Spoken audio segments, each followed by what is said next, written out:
여러분 반갑습니다. 2021학년도 디프에 대해서 설명해 드리겠습니다.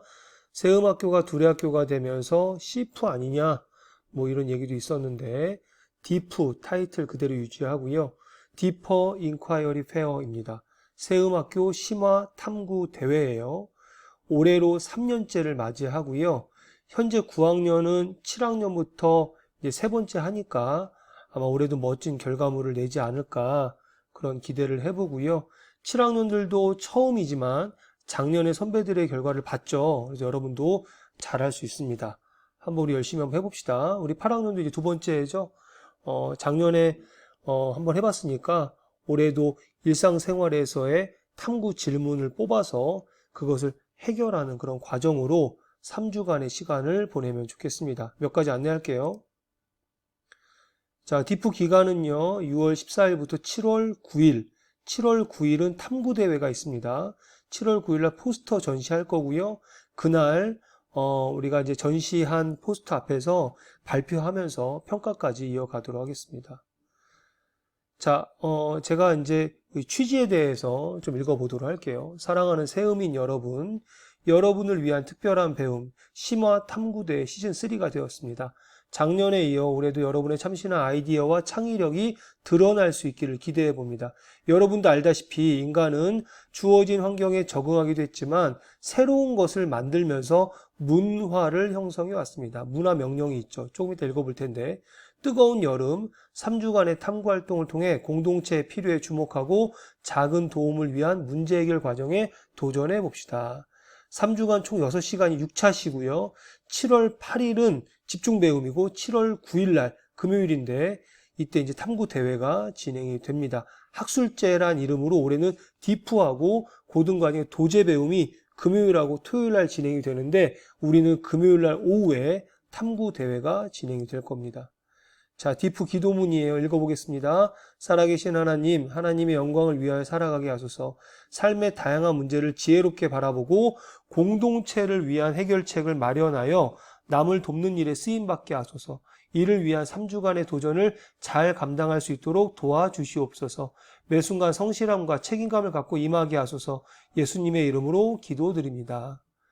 자, 공동체를 위한 해결책에 여러분의 지혜와 여러분의 탐구 결과가 쓰임받을 수 있도록 열심히 해봅시다.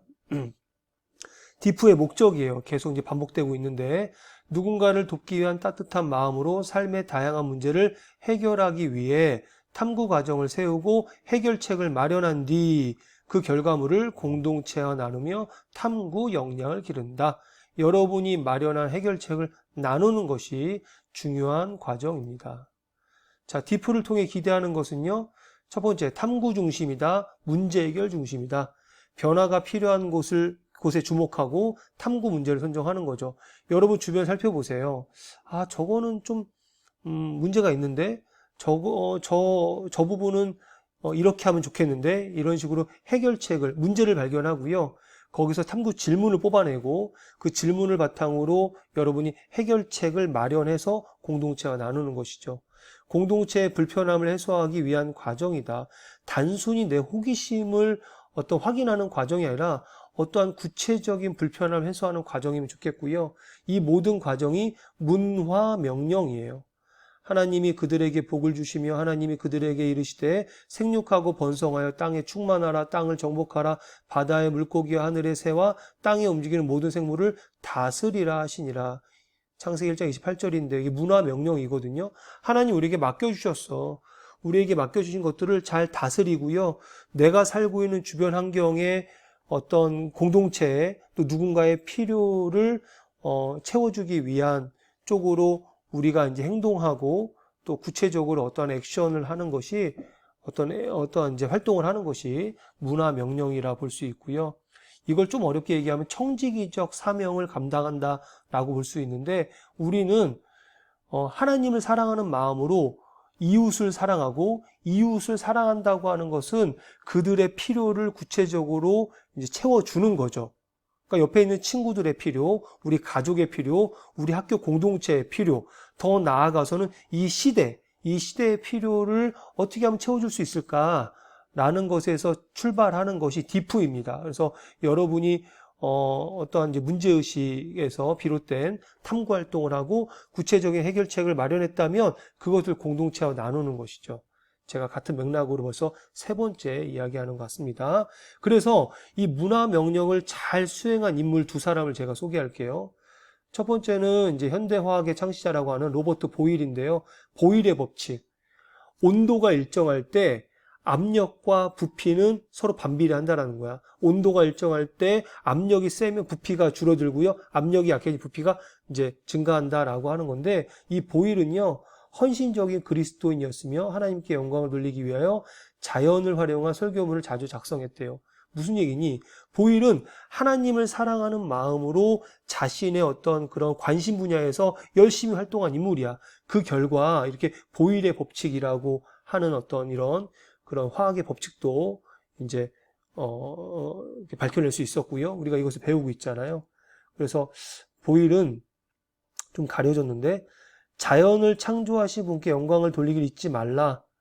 그러니까 이 보일이 일상의 문제에 관심을 갖게 되고 자신의 어떤 그런 그 화학 분야에서의 업적을 낸 그 근본 동기는요, 하나님께 영광을 돌리고자 하는 그 신앙에 있다라는 점을 말씀을 드리고요. 선생님이 되게 좋아하는 이제 그 생물학자 중에 이제 카를로스 린네라고 하는데, 린네는요, 현재 우리 생명체가 현재 이제 다양한 생명체가 있잖아. 그 생명체를 분류하는 기준을 마련한 사람이 린네예요. 이명법이라고 하는데, 린네는 여러 생물들을 분류하는 기준을 마련해서 우리가 그 기준에 따라서 지금 다양한 이제 생명체들을 이제 분류하거든요. 린네는요, 본인의 정체성을 이렇게 이제 정의하고 있습니다. 린나이우스는 자연을 하나님의 개인 정원이라고 부르기도 하였으며 모든 과학 저술에서 지속적으로 하나님께 영광을 돌렸다.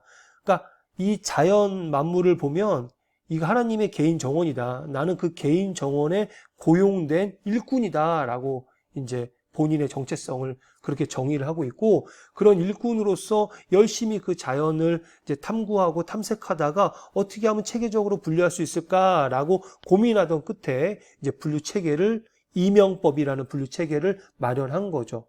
이게 무슨 얘기입니까? 그러니까 어떻게 하면 이 복잡한 이 생명체를 분류할 수 있을까라고 하는 문제를 발견한 거고, 그것에 대한 해결책을 고민한 끝에 이명법이라는 해결책을 이제 제시한 거죠.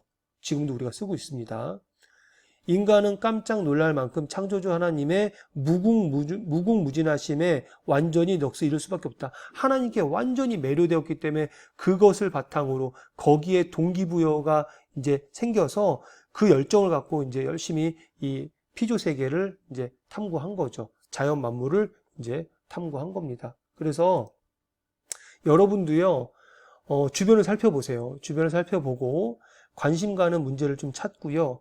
그 문제점, 또 문제 질문, 그러니까 관심 가는 영역에서의 문제점을 발견하고 탐구 질문을 뽑아내고 그 질문을 자꾸 생각하면서 해결책을 떠올리는 거야. 또 그 해결책이 타당한지 테스트해 보는 거야. 그래서 그 테스트가 끝난 다음에 모두와 나누는 거죠. 네. 그래서 그 나누는 결과물로는요, 여러분이 이제 그 발표 슬라이드 하나 이제 딱 제출하셔야 되고, 그리고 탐구 대회 때 전시할 포스터 전시 이 두 가지를 여러분이 제출하셔야 되는데, 3주간 총 6차 시 또 집중 배움 탐구 대회로 이렇게 이어집니다. 첫 번째 차시 1, 2, 3, 4, 5, 6차시고요. 첫 번째 차시는 선생님 안내를 듣고 있죠. 그리고 선생님들이 10가지의 키워드를 선정했어요. 10가지 아젠다를 선정했는데 그 아젠다 중에서 하나를, 3개를 선택하고 또 최종적으로 하나를 선택해서 여러분이 어떤 이제 그 탐구 질문을 뽑을 아젠다를 선정을 하고, 그리고 혼자 연구하는 게 아닙니다. 이제 팀을 구성해서 여러분이 탐구 활동을 진행할 텐데 팀 구성까지가 1차시고요. 그리고 팀별로 탐구 질문을 구체화하고, 그리고 어떻게 이제 탐구 활동할 것인지 계획을 제출하는 게 2차신 거고, 그리고 3, 4차시는 여러분이 그 제출한 어떤 그런 계획서를 바탕으로 실제적으로 해결책을 모색하는 거야. 해결책을 모색하고 5, 6차시에는 그 해결책을 정리하고 발표를 준비하는 것입니다. 근데 참 다행인 것은 요번에 일정 가운데 7월 8일날 집중 배움이 있어요. 여러분이 발표 슬라이드를 마저 마무리하고 전시 포스터를 마무리해서 제출하는 그 집중 배움 시간이 있습니다. 총 6차시 3주의 시간 외에 집중 배움 시간이 있고요. 7월 9일 날 오전에는 팀별로 여러분 반에 있는 팀별로 슬라이드 발표할 거고, 그리고 최종적으로 목민우 앞에서 포스터를 전시할 거고요.